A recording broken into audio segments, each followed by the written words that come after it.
to pull it off. Truthfully, most people fail, but don't give up on your dream. If you really believe that you have something amazing to share with the world, so just go for it.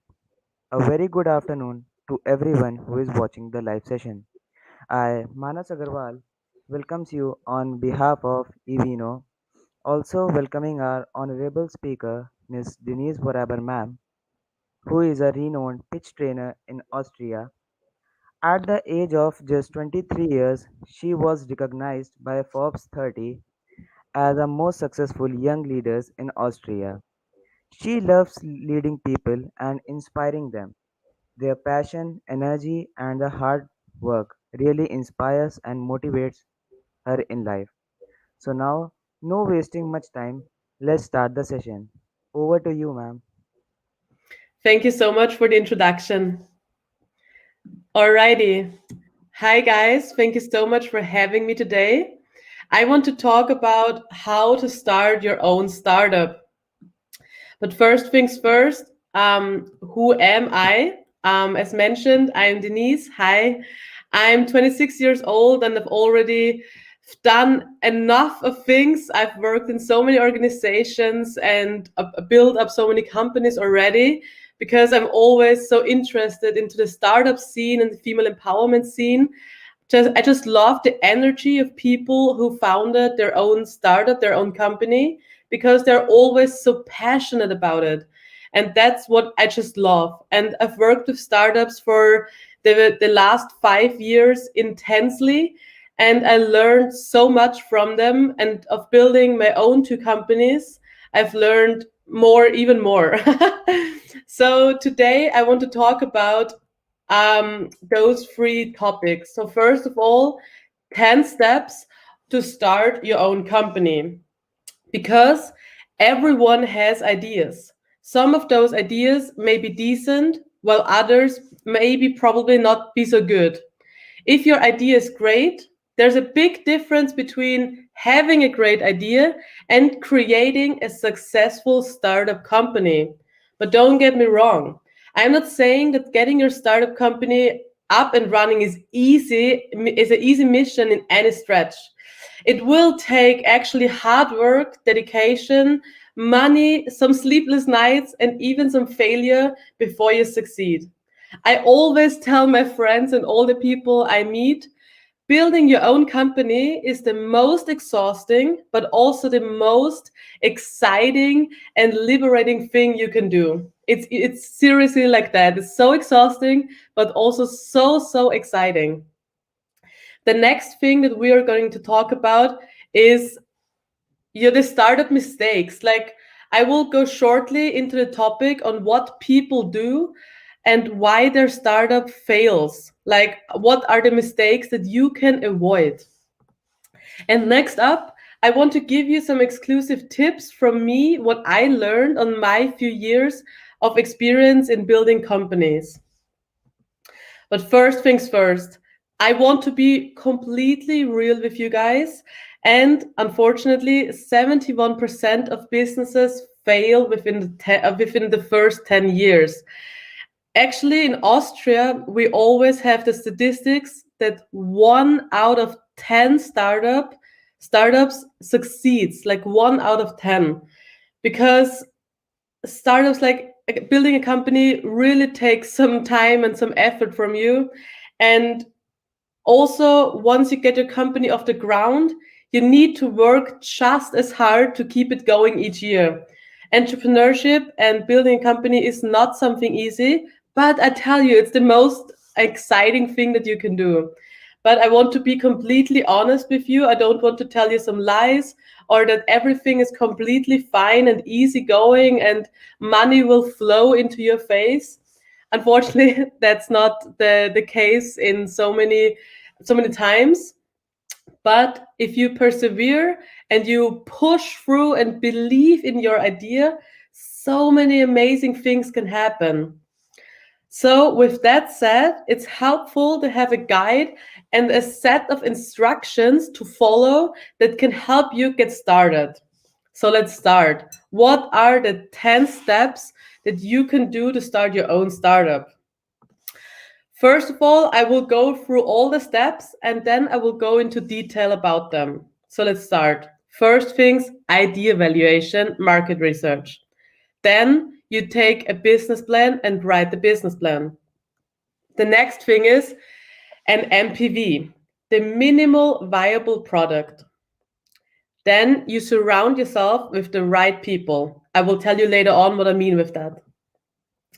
Funding is the next crucial part. Building a website. It sounds so easy, but it's a crucial part in building your company. Then become a marketing expert. That is so crucial. Build a community, a game changer.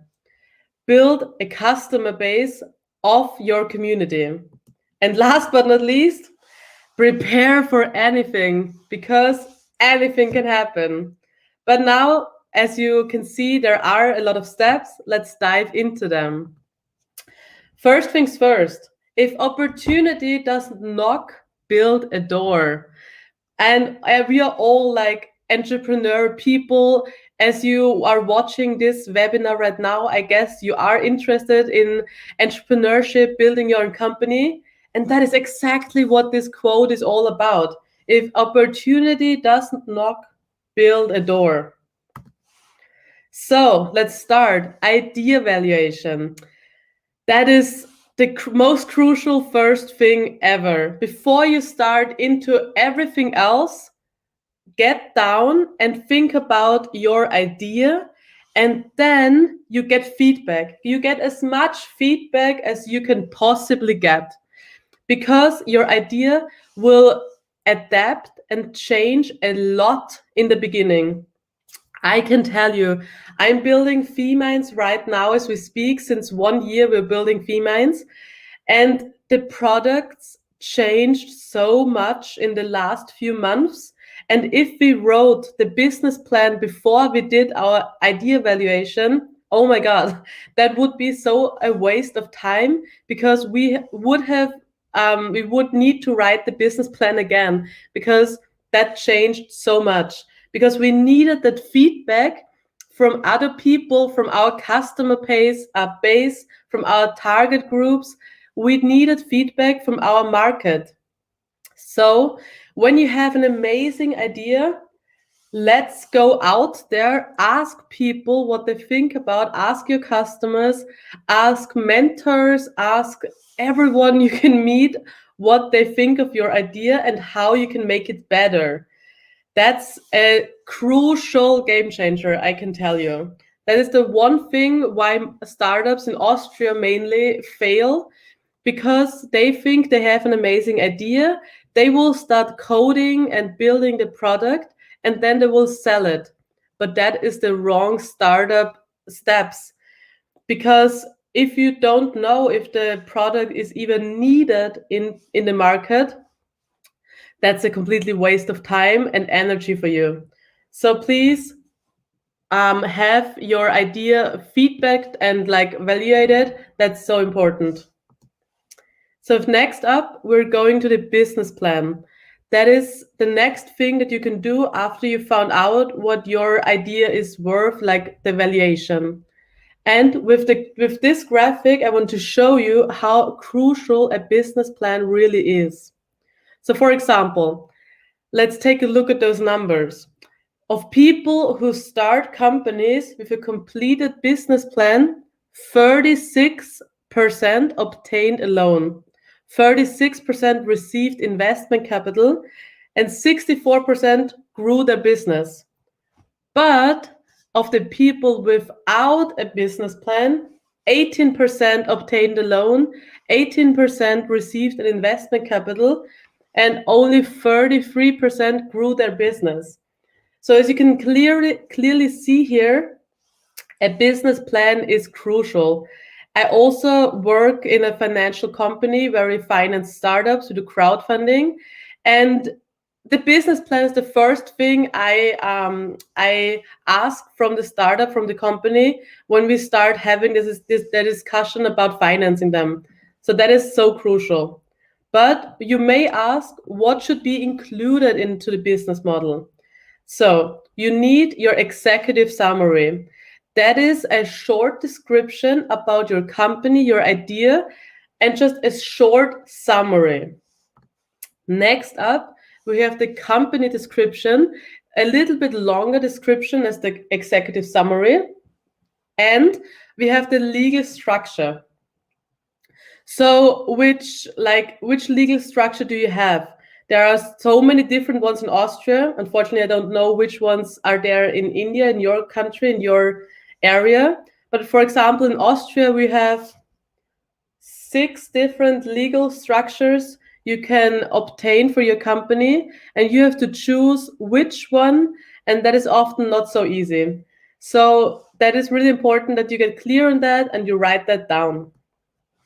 The next thing is market research. Go to your laptop and Google the shit out of it. Do your market research. Google your competitors, how they're doing it, where they're doing it, like websites, social media, and stuff. And just do your market research. And also, if there is a need out there, because usually, if there is no competitor at all, and there is no other company in the Google universe who is doing the exact same thing as you are, there's usually a sign that there is no need for this product.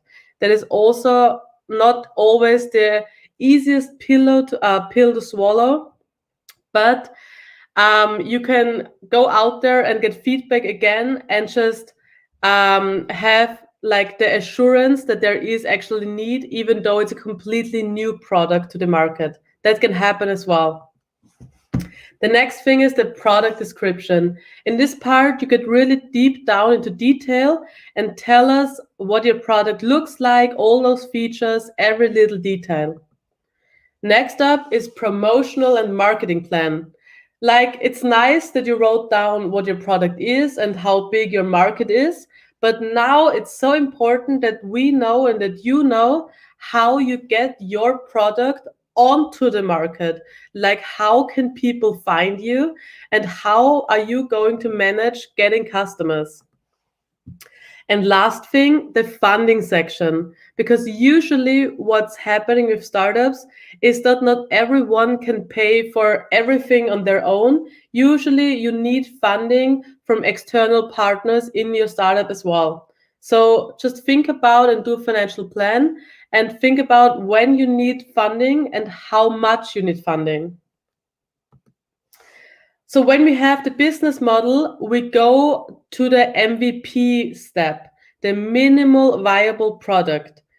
Build it, and that's just really the most simplest prototype of your product. So the MVP is literally just enough that it's working, but there aren't too many features in there, and you shouldn't really use too many resources on this minimal viable product. You just need to be like the most minimal prototype, and then you get it out there and ask the customers again, look, I told you my idea, you said it is great, I now built like a prototype, can you look over it, can you tell me what you think about it?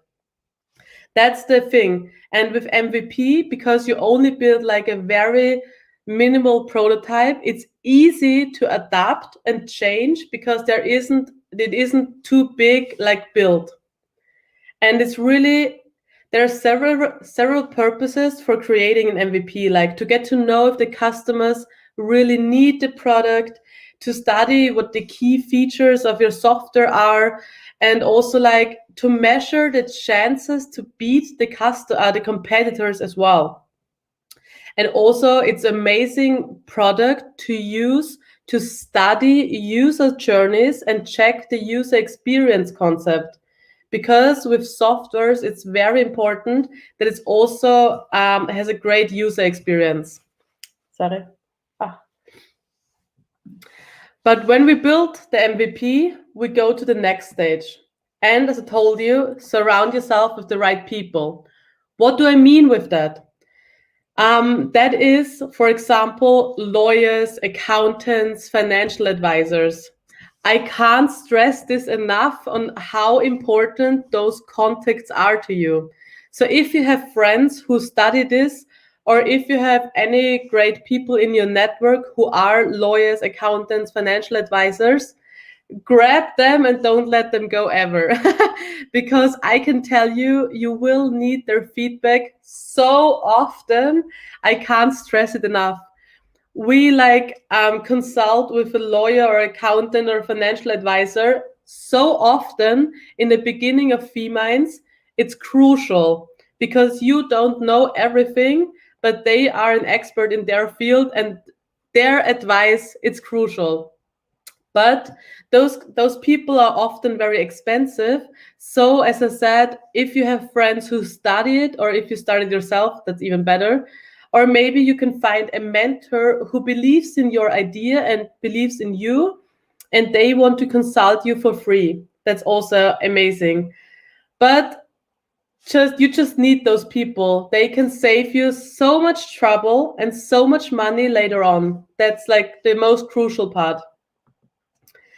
Then we go on to funding. So with this graph, I want to show you like the most popular funding services sources used by business owners. And here you can see like personal funds is the most used one and the most needed one, because in the starting of your business, your startup, usually no investors will pay you upfront because you need to have traction first. So because you will surely understand that if you have an idea, the idea isn't proven yet. We don't know, and you don't know if there is really a market. Even though you believe in the idea very strongly, I know you do, but we need the proof from external people, from the market, from customers, if they really buy it. And if you have the first customers, then you can think about getting investors on your team, on your board. But beforehand, usually no investor will invest in you. And I just want to be completely honest with you, and don't get too caught up and stressed about finding an investor too early, because that is just waste of time. In the beginning, we really need to use those personal funds. And also the rule of thumb here is family, friends, and fools. So unfortunately, yeah, that's the for the first part, that is like where you get mostly the money in the beginning. And then you can have like investors, crowdfundings, venture capitalists later on, but that is how you start. And also, you may ask, what about a bank? Also, the bank needs a business plan. As mentioned, everyone needs it, but they usually are also um, very cautious when they are funding a very early startup. So it's like the same thing with investors. And even if they fund you very early, you need to pay a high interest rate, and that can also break your startup in the early beginnings. But the last thing I want to say about funding is that you need to really proceed carefully, because you don't want to start giving away significant equity in your company before you even started. That is also a lesson I learned from other startups, that the biggest failure he did was giving, like trusting a famous investor in Austria, and he only invested a little bit of money for quite a huge share of equity. And that was the biggest mistake. The startup failed. And that is like really try waiting on investors and being in the better position when you negotiate about your equity as well. And also, speaking of funding, when you consider how much money you need with your startups, a lot of startups start thinking that they are building the next app, like the application, mobile application. But I want to tell you or give you a little insight, if you don't know, how much money an application usually costs.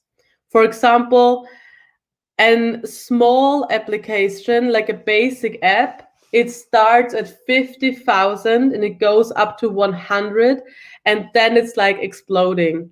So we made this mistake as well. We thought at FeeMinds we need an app because it's cool, it's easy to use for our customers, the user experience is on point, and it's just perfect for our product.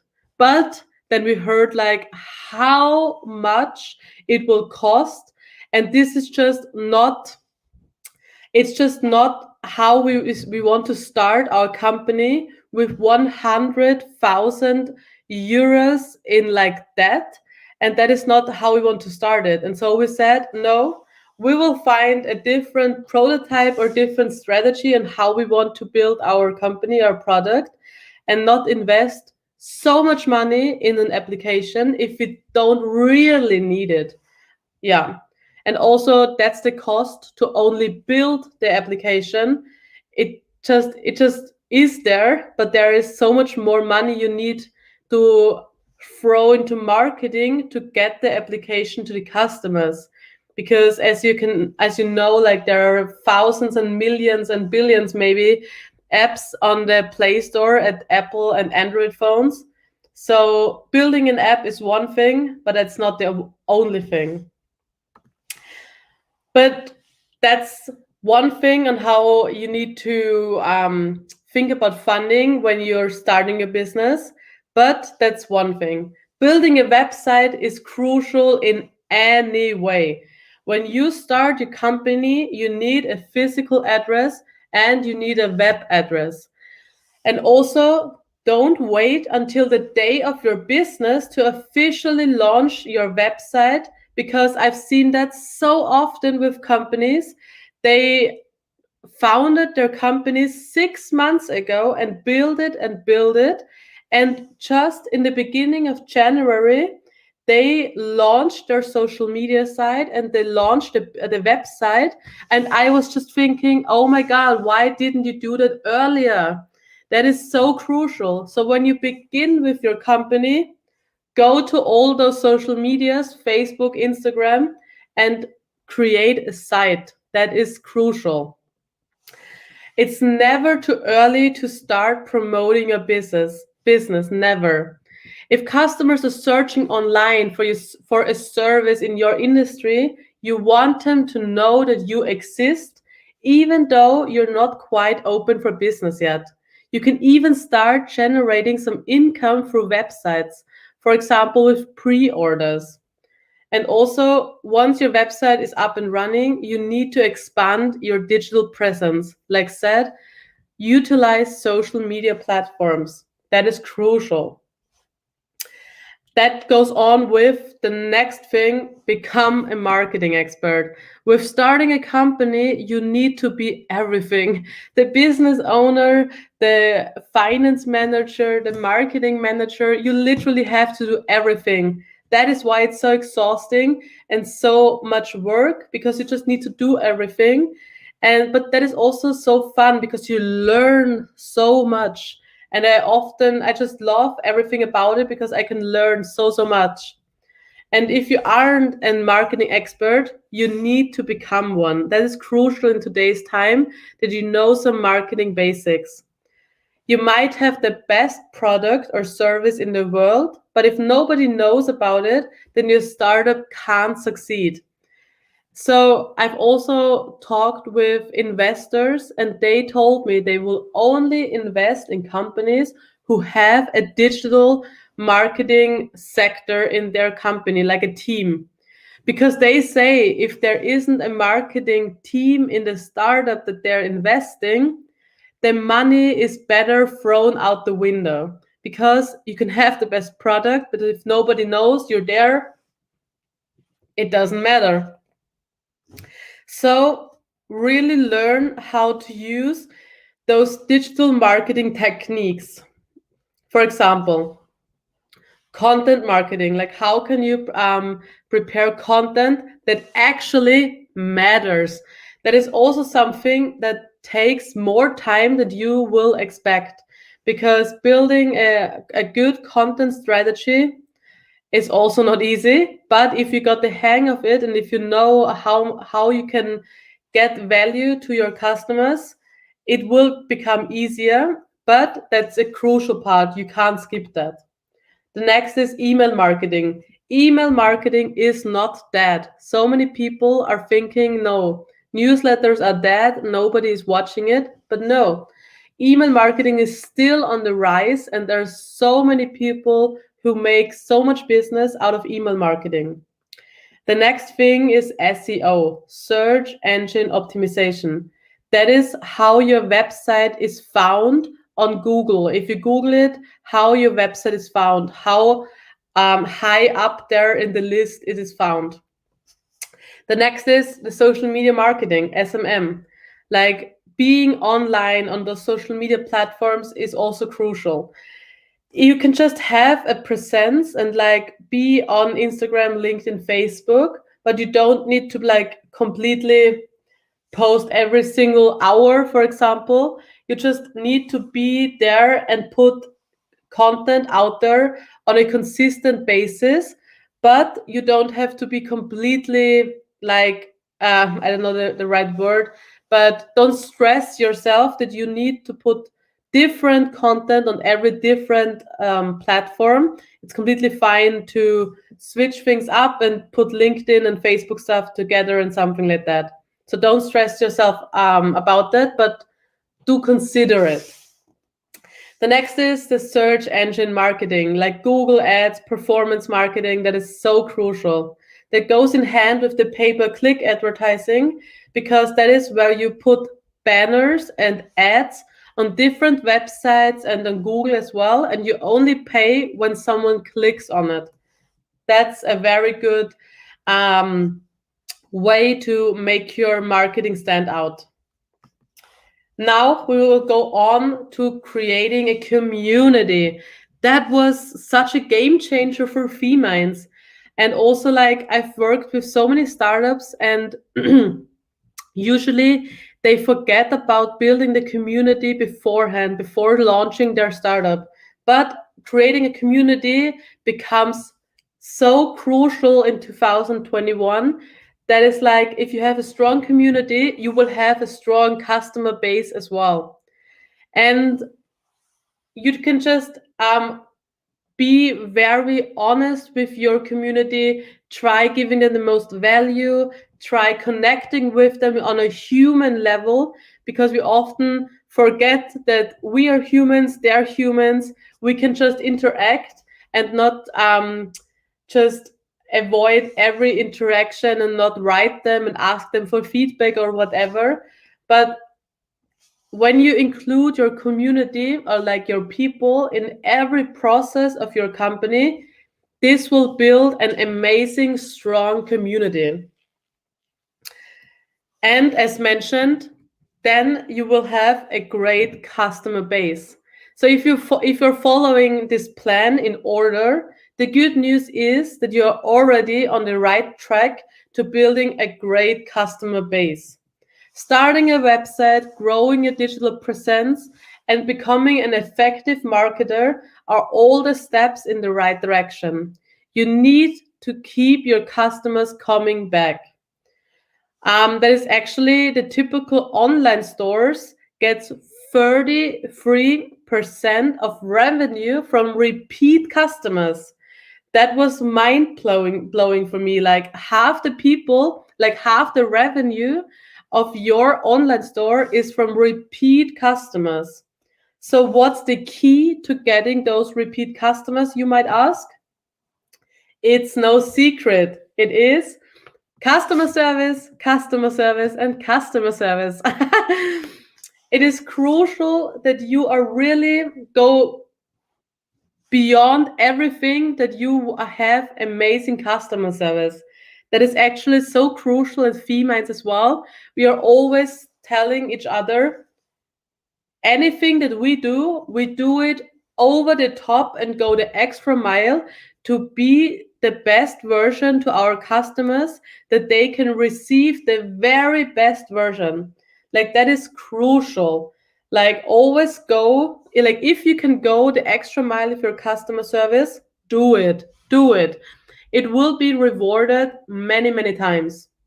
And also said, if you don't do it, customers will leave because there is no connection, they don't feel appreciated, and that's not good as well.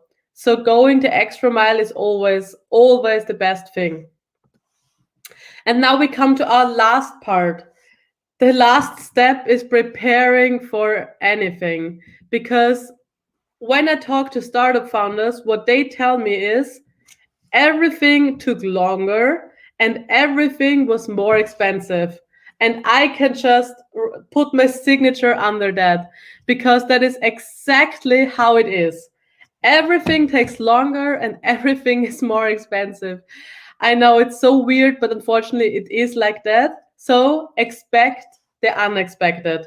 Launching your startup company won't be easy, and you need to plan for some hurdles along the way. Don't let those speed bumps become roadblocks. You can't get discouraged when something goes wrong. Preserve and push through it. The difficulties you will face while launching your startup company will help you prepare for you for the tough road ahead. Even after your business is up and running, it won't necessarily be smooth sailing for the entire life cycle of your company.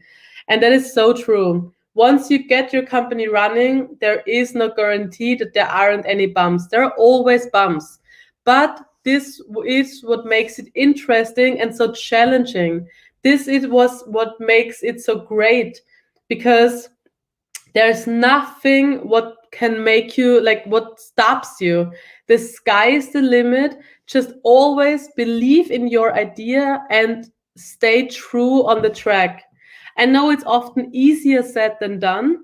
I've heard it so often before I got into the same dilemma. And when I got stuck and when we got roadblocks for fee mines, I was so devastated, and we were so, oh my God, okay, what to do now? What to do now? Because we just got told actually last week that we need to wait for this legal structure for the company for 6 months. And we wanted to launch in January. So it was a huge roadblock and a huge like hurdle. And we just talked with a mentor about it, and he just told us, just keep calm, just pivot your business model and do some different things first, which are easier to get the legal stamp on, and just you can start earlier. And with the harder things where the legal structures were difficult, you start later on, but you can still do some business plan stuff like some products beforehand, and you can start early on. And that helped us a lot. So usually you just need to talk to a mentor and ask them for feedback and help. And as you can see, have so much experience and I've built some companies, but there are still some roadblocks. There are still some things I don't know.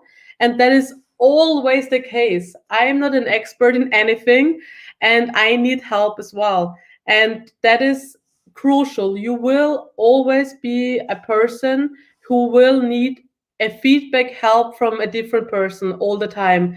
And you also have to be open and have a good mindset, that you are not scared to ask, and also that your ego lets you ask, and that you don't say, I know enough, I am the best at it, I don't need help.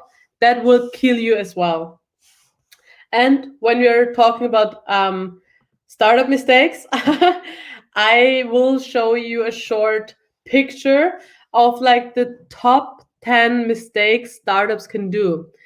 And as you can see, building something that nobody wants is the most biggest startup mistakes out there.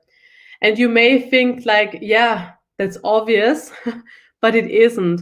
Because what happens is that people start falling in love with an idea and they think everyone needs it. But if you don't go out there and ask strangers, you will not get the feedback you need, because family and friends will always tell you that's amazing, that's the most insane thing you ever founded, I'm so proud of you. But that is not a constructive criticism. We need the criticism and we need the feedback to evolve with our startup. So like I mentioned it so often today, but if I want to give you some things, like one thing with you today is listen to your customers and go out and ask for feedback, for feedback, and for feedback. That's crucial. The next thing is hiring poorly.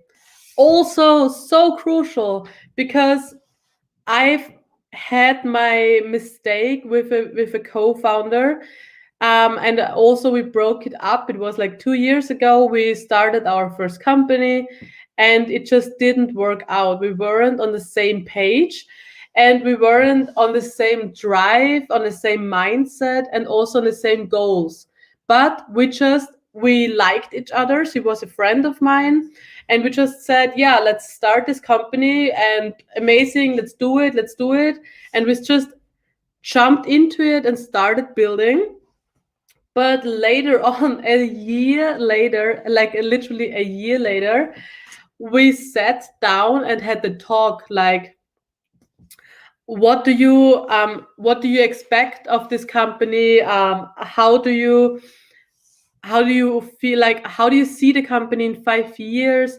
Do you want to build it full time? Do you see it going international? Do you see it going only local and stuff? We had this discussion 1 year too late.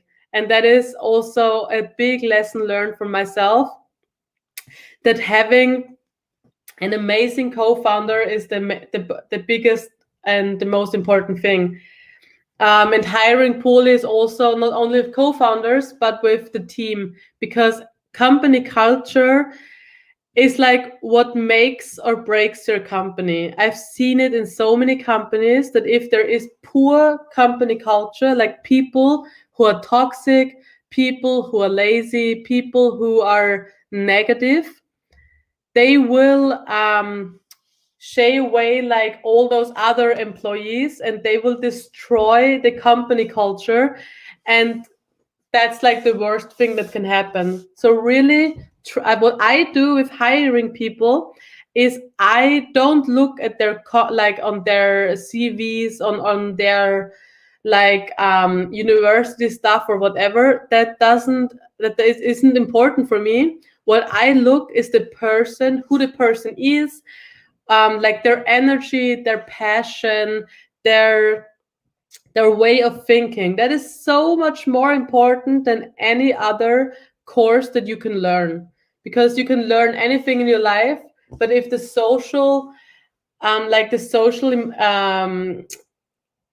if it doesn't fit into your team, it's like that can ruin everything. And one thing I want to emphasize here as well is like the lack of focus, because I've done it so often that we wanted to launch 7 different products as once, and we wanted to do that and to do that, and we had so many ideas and so many like ideas that we wanted to execute.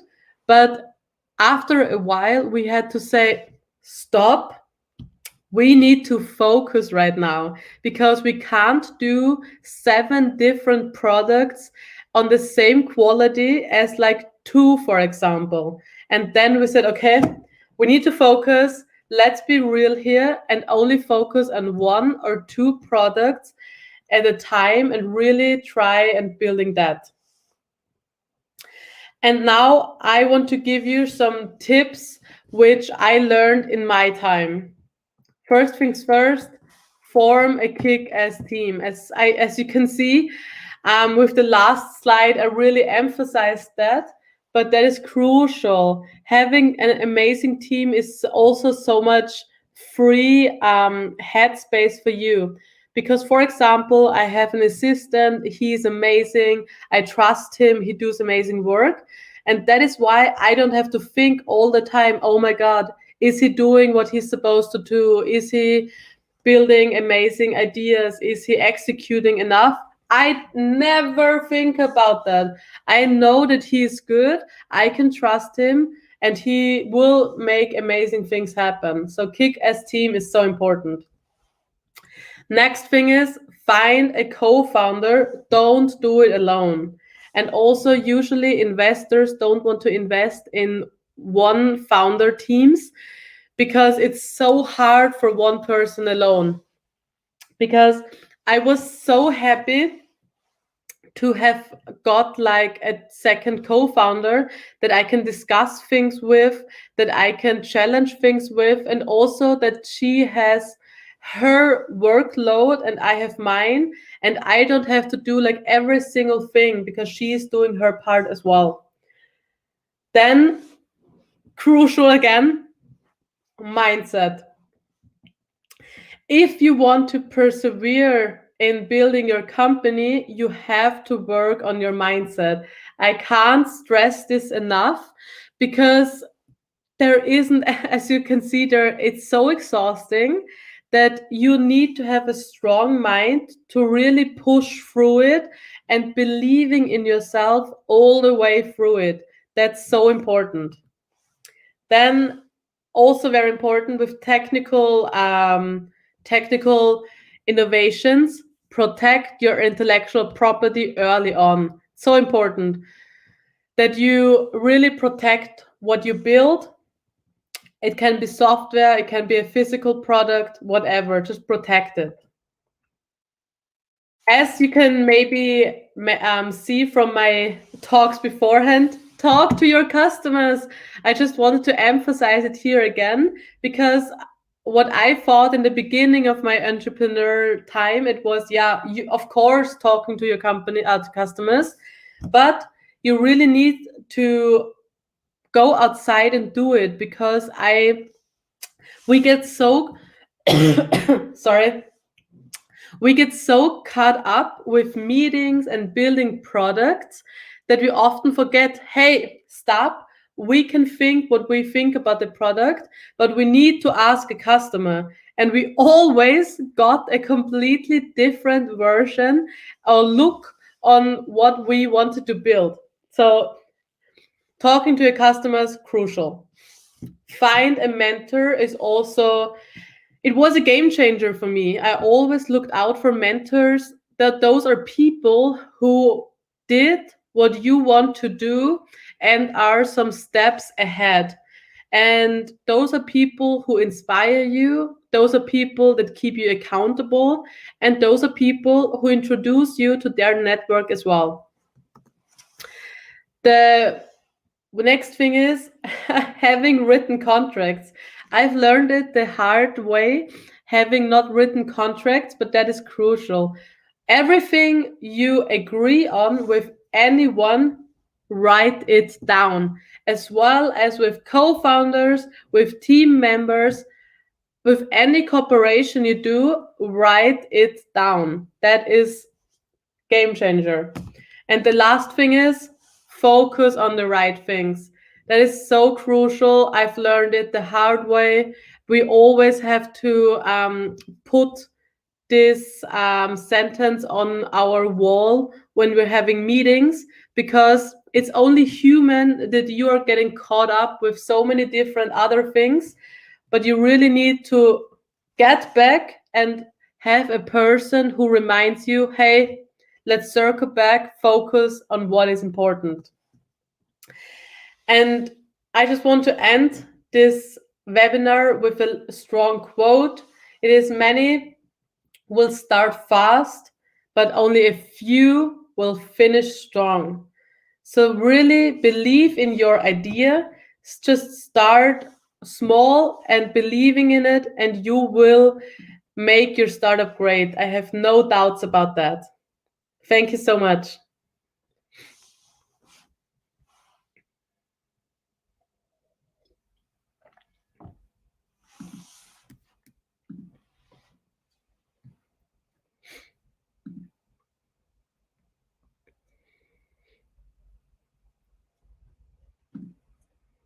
Are there any questions?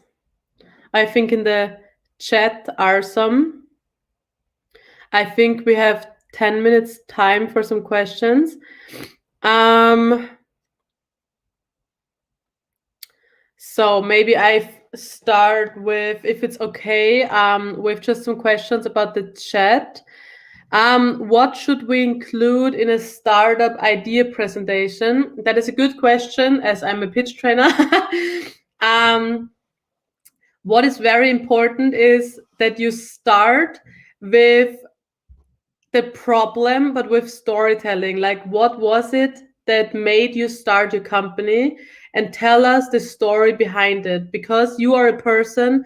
The investors watching you are a person, and they want to hear a story. And also focus on like how your startup can change the world in a small way. We want to see the vision and what you think you can make a difference with your startup. Then you need to include of obviously your solution, what your startup is. Then what is a crucial as well as a business model, how you can earn money. That is important. Then if you have traction, like if you already have customers and stuff, include that.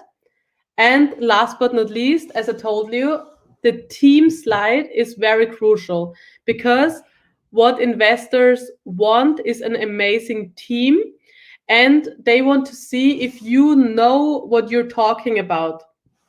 So if you have a technical company, like a complex startup, we want to know if you can handle that and if you can execute that. So we need to know your competences. And how you begin and you end your startup pitch is you begin your startup pitch with an one-liner. That is a sentence that you describe your.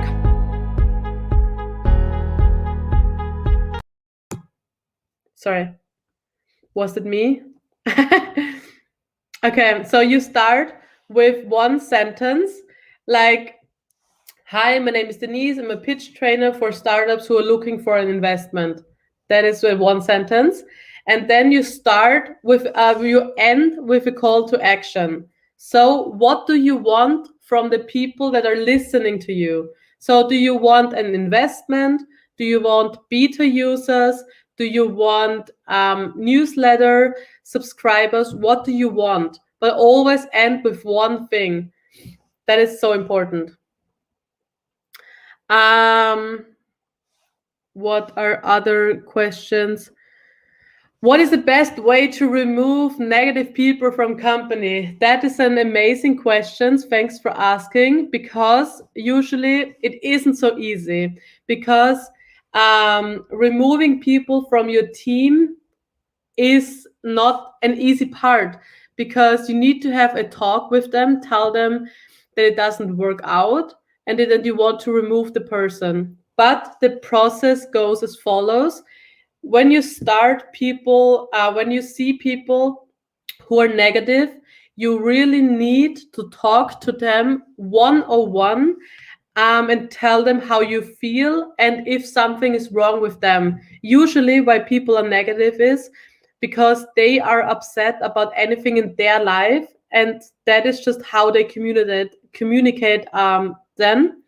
And if maybe you found out why they're so negative or so mad, you can then fix it.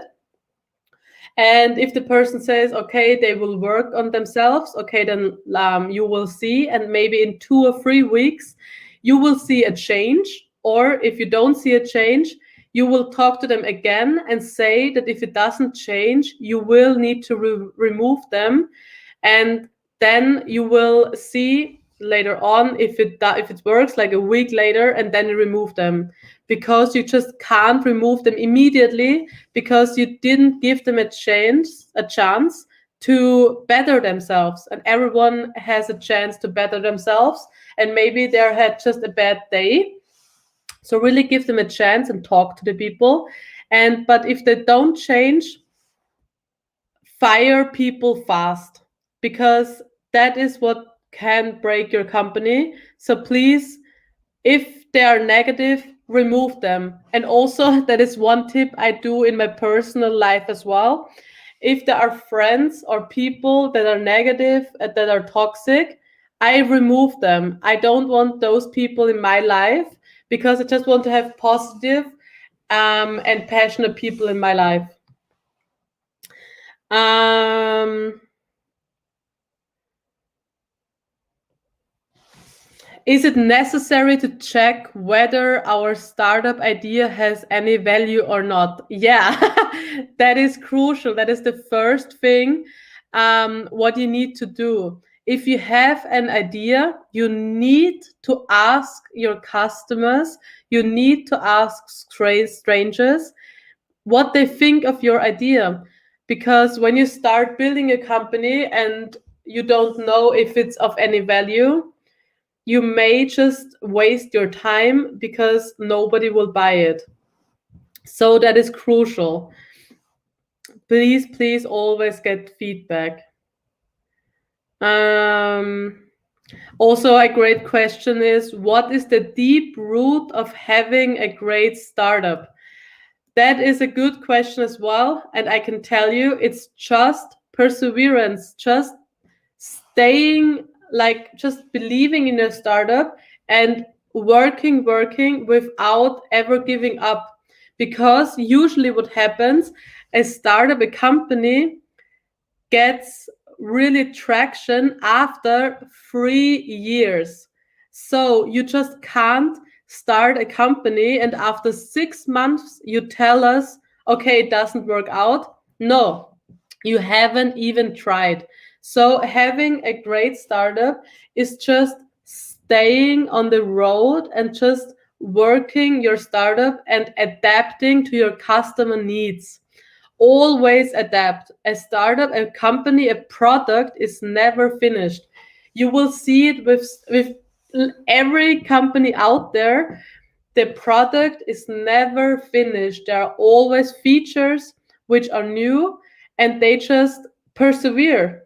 They just always be there and they don't stop and they don't cancel their startup because they think it isn't working. Oftentimes, it isn't working because it's too early. It's still too early.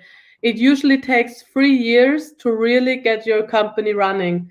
I know it's a long time, but we are young. I mean, I'm 26. That's like my whole life is still ahead of me. I don't mind working the next 3 years and then seeing what's up because I'm still 29 then. So everything is fine. The time isn't running out. Um, if the idea is innovative but not having the branding background for that, then what to do in that situation? That is also a good question, and I get that a lot with technical people. But unfortunately, there is no shortcut. You need the marketing expertise, or you find a person who believes in your idea and has marketing experience or a passion in marketing, and then you have a co-founder.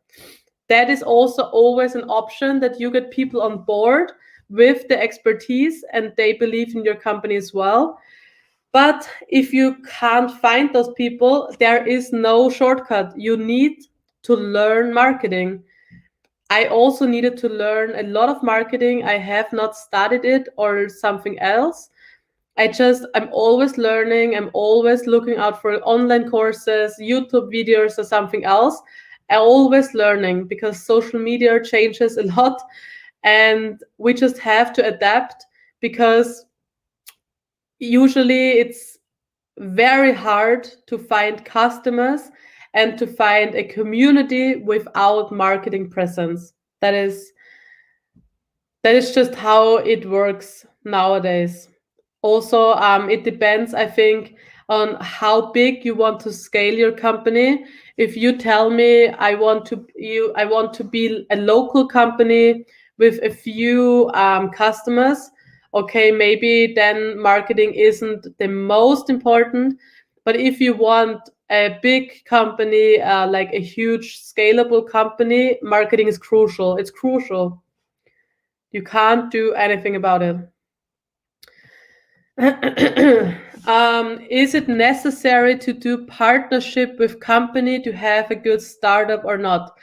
I don't think so. So it also depends on your skill set.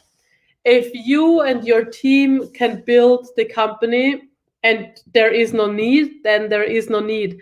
There isn't there isn't a rule that you need a certain kind of partnership to start your company. But as mentioned before, you need to have great contacts, like for lawyers, accountable, financial advisors. But that doesn't need to be a partnership. They don't need to have like equity in your company or anything else. But those contacts are crucial. I think I have time for one more. Um, okay, where is it?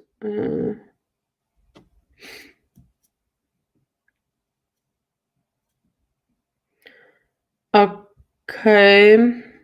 Mm,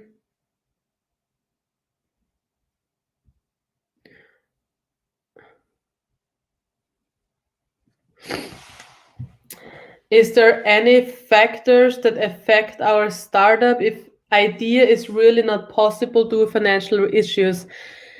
That is like that is really a hard thing because um, if it stops there, it's just too sad because your idea is great and you want to start, but you need a lot of money. But what I would say is that I mean, you can try starting way smaller, that you need way less money, and maybe there are some fundings as said from family friends or maybe a scholarship from university if they help you out or something like that, or maybe there are some competitions where you can win prizes, or you can also try like crowdfunding with Kickstarter. So there are different crowdfundings out there, like Kickstarter. You may have heard they're a huge platform, and anyone can try having a campaign there and raising money, but there isn't a guarantee as well here. So what I would suggest is that we really start very small, a prototype, and try having a proof of concept very early so that you can get in touch with investors early on as well if you have the proof of concept. But I also want to mention is that a lot of startups think they need $1 million in before they start a company. I've heard everything, and that is also not the case as well. So really try having a very minimum viable product so that you can test it out and have a proof of concept, and then you can go to investors. Unfortunately, there isn't really a different way other than family, friends, and maybe the bank, but it isn't so easy in the beginning. In the beginning, everyone needs a little bit of proof of concept. Yeah. Um, Unfortunately, I don't have time anymore. But thank you so much for listening to it. I hope you found it entertaining and hope you found some ways and steps on how to found your company. And I hope you enjoyed it. And please hit me up on social media and LinkedIn and stuff. I'm happy to connect. Thank you, ma'am, for a wonderful session. Of course. And thank you for giving your valuable time to us. Of course. Also, thanks to all the audience for giving you valuable time. And I hope you learned a lot from this session. And also, if you have any more queries, you can go on the LinkedIn account for ma'am and ask your queries there itself. Yeah, Thank you, ma'am. Have a nice perfect. day. Thank you so much. Bye.